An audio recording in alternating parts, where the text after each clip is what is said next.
Off we go once again, everybody. Welcome back to this Thursday evening edition of Scott's Weather as we hit the clock at just after 5 o'clock Mountain Time, weekdays, where we look at some of the stories as we move from transition very quickly now from summer on into fall. And if you're up north, then we fall off into winter way too quickly, especially north of that 49th parallel into Canada, where very chilly conditions. In fact, there's some cities now that may not, like Yellowknife, way up in the Northwest Territories, may not yet climb above that freezing mark until we approach springtime. And if they do, it's for an hour or for a day or two at most, because now that the snowpack has come on in, transportation takes place across those frozen lakes once the ice gets to an appropriate depth.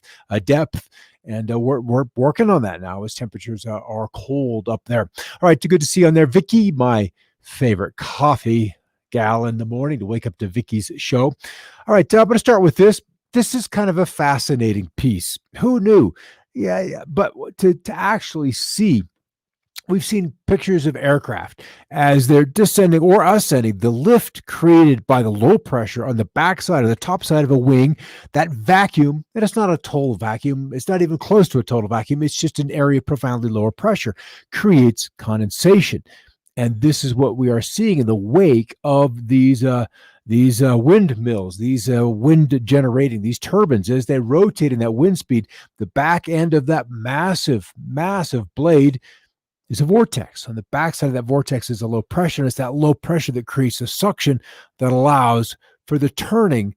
And those wind tips, those tips at the ends of those blades are approaching 200 miles an hour. So they're up there whipping around, and that creates a low pressure. If you're in a high humidity environment like we obviously have on this, and I'm gonna bet or guess that this might even be these wind farms that are over water, out over, say, the North Sea, that we have. I don't want to say they're common, but they're being installed, manufactured, set up in the North Sea over towards England. But what that does is, look at that cloud shield that is created behind that.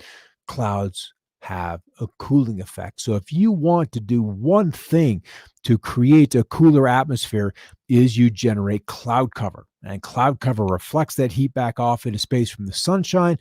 And this is the one thing, and this is probably the biggest bit of contention in this whole global warming debate, is on low cloud cover. We've often seen that forecast, the weathermen, a nice 82-degree day, but the cloud cover never burns off. This happens most in the marine layer in California, where in the June glooms, the clouds just don't clear. And if the clouds don't clear, we never get to that 82-degree mark. We're stuck in the 60s. So that's been the big void in forecasting climate change, is low cloud cover. This is Epsilon as it became an official hurricane, 23, 24 August, and then this is the forecast on to the future as it then gets incorporated off to the north into this low that's coming in from Canada. The two will then kind of pinwheel around each other before they merge in a perfect storm kind of scenario that we saw that whole movie made for it. All right, Weather Nation, wait for it. Wait for it. Flying into a hurricane sounds like a crazy idea, but someone has to do it. This was the work of the hurricane hunters as they popped into the eye of Epsilon yesterday. And their journey across that small eye is just a matter of 2 minutes tops, or even less. And as they try to orient the aircraft to go right across the center, so they can either drop their drop zone in, their little essentially sampling of the atmosphere, and then of course there's the aircraft's radar superimposed. So that's kind of cool, as the C-130 aircraft moving through every bit of probably not quite 300 miles an hour. So the trip across the eye is short. Sweden, I thought this was kind of interesting. There's just no deaths, even though schools are open, everybody's moving around. The daily deaths is minimal. So there's something we have yet to learn from that particular situation, from that nation. And from the aircraft, we're able to see the Granby, Colorado, the East Troublesome Fire, which overnight was burning with the aid of some 30, 40, 50 mile an hour wind gusts, upwards of 6,000 acres per hour last night.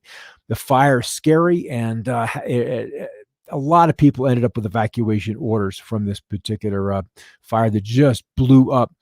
Contrast that as we get into the Calgary Herald. A Winsport pauses winter season pass sales due to high demand, and they are having their earliest open ever. So they've gotten some snow. There's more snow on the way for those southern Canadian Rockies. More pictures of the fires towards the northwest along the Front Range in Colorado. The good news is there is snow on the way. It's not that far off, but there is some snow on the way.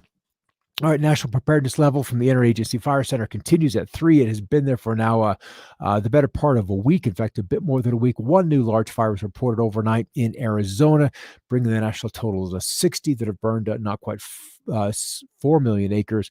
And right now we are just at almost 8.5 million acres. Certainly we're there since last night.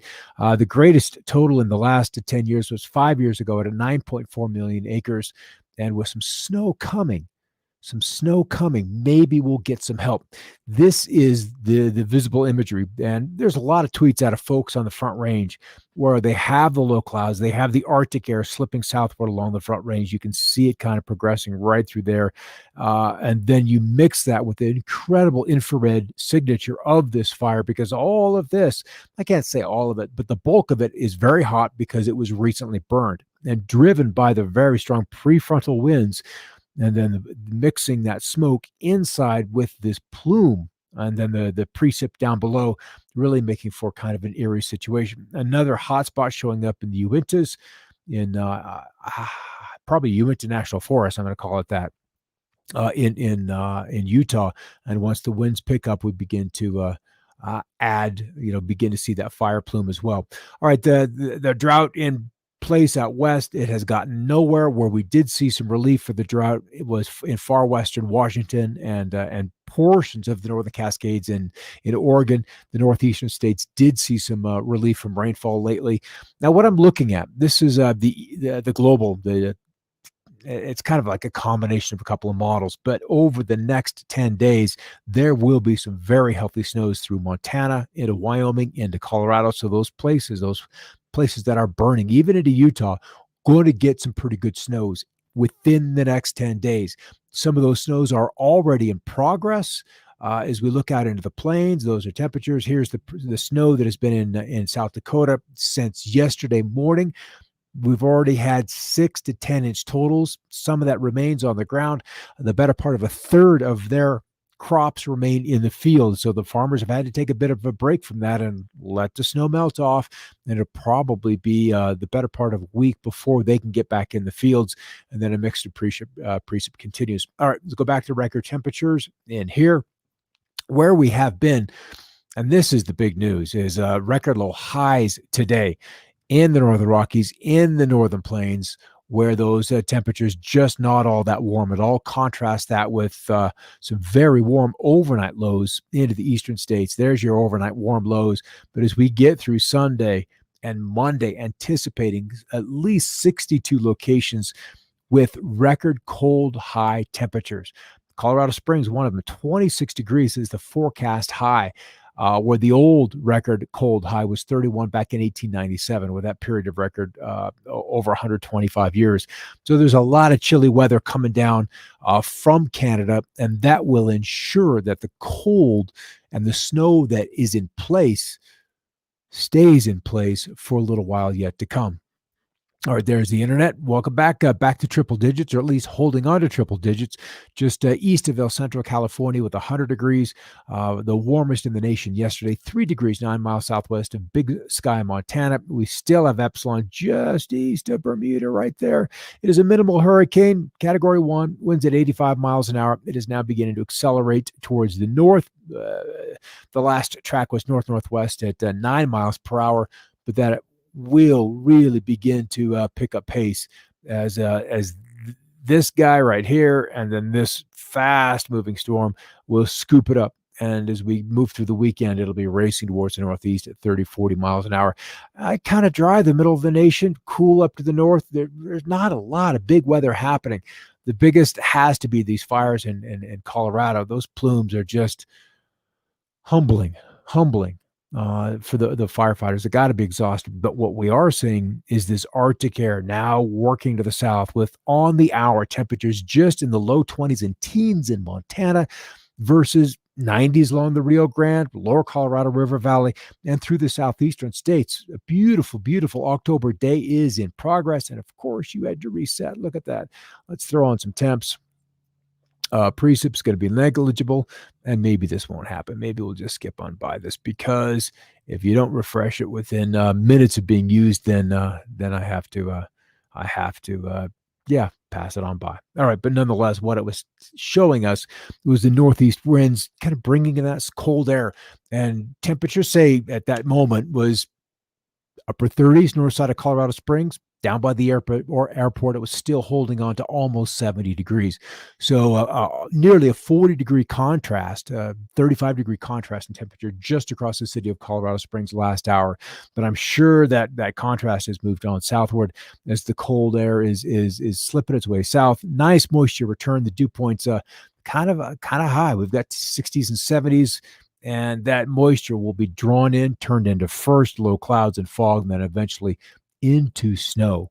Into snow. You've got to see it go from ice and showers and thunder showers into ice and then into straight on snow as this event moves on through. So as we look a little farther out, what we're watching is this trough in place, trough in place. The fires are relentless, Christy, and I know you're up there. You're up there. So mask or no mask, we're in the smoke. So that's kind of a good thing. But what we're having the mask, that is, what we see is energy beginning to drop into the southwestern U.S., and that's the good news. And as that kind of slowly swings in through California, places that haven't seen moisture since the monsoon ended a month and a half, 2 months ago, will finally put some snow even on those mountains outside of Albuquerque, outside of Phoenix, outside of, say, Silver City, New Mexico, off to the north of there. There's some cooler weather coming through, and that ultimately will introduce some precip to those places that have been and continue to be at high risk for fires. So that's the good news. But it's going to be this weekend, I believe, before the precip really starts to show up in these mountains. Here we are Sunday morning. So Sunday morning through the day on Sunday, there should be a huge transition from the very warm fall-like weather to more winter-like conditions through the day Sunday and into Monday through the Four Corner states, and then a whole lot of precip into Oklahoma and then point on east, where they've had an okay summer, but this would be a good soaking to just wet those fields and wet those pastures as we draw the warm season to a close. What? Vicky says, what? Yeah, what? I love the sunshine too, but balance, girl, balance. We need to throw in the sunshine. If we had 2 days of rain and clouds and then 5 days of sunshine, we'd have a lot of entities, be they plants and animals. It would just bring a thrivingness back to the biosphere. But we've just been so stressed by drought, and then we're so stressed by heat, and then we're so stressed by immediate cold, where these trees just really don't get the opportunity to bounce back. All right, out 6 to 10 days. The guys at the CPC, the Climate Prediction Center, there's where they're focusing on the cold, and then the precip to be in abundance is the Tennessee River Valley, literally all the way from New England back down to say Houston, Victoria, Texas, and then out over the high plains of Texas as well. So that's what they're looking at. It's the snow here. I'm sorry. That's what kind of gets me going. This is going to be the insurance policy for the farmer, or for the farmers. Well, that too, because we've got to have that moisture locked up. But these are fairly generous totals across the Four Corner states, and then even out into South Dakota, where there's a lot of crops sitting in the fields. Nebraska as well. There's a lot that needs to be brought in. So this kind of concerns me. Even sunflowers, they've got a big old knobby head. You start putting 4, 5, 6, 10, 15 inches of snow on there, that head of seed may not be recoverable. And they've been in snow for a while, so that crop may not be recoverable. And it's just something I'm kind of looking at.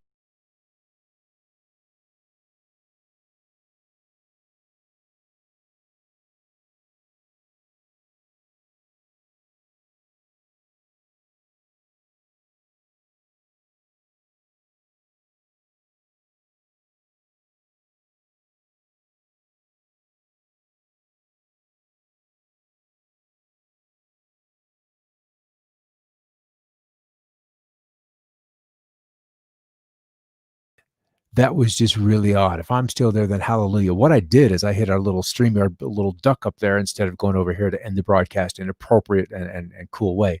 All right, bummer, we lost the feed. No. All right, now we'll lose the feed. Now we'll close this. Tomorrow, Friday, on the Coffee Break Show with Vicky at 11 o'clock Mountain. Then we'll do a wrap up of the week's weather, and with this snow event for the Rockies a day closer.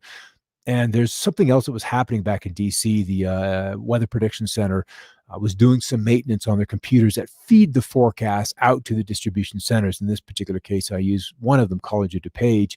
And so that line has been down since about 8 this morning. So that's completely it's still not up, and it was supposed to be up at 17Z, which is 11 o'clock Mountain, and it's still not up this late in the day. So we'll get a little fresher data come tomorrow as we look at the snow. All right, guys. Yes, we will have fun, Vicky, and I've got a story, a video to share with you that maybe we'll talk about, and because this also plays into the show I did last night of things coming to this country that give me chills up the back of the spine.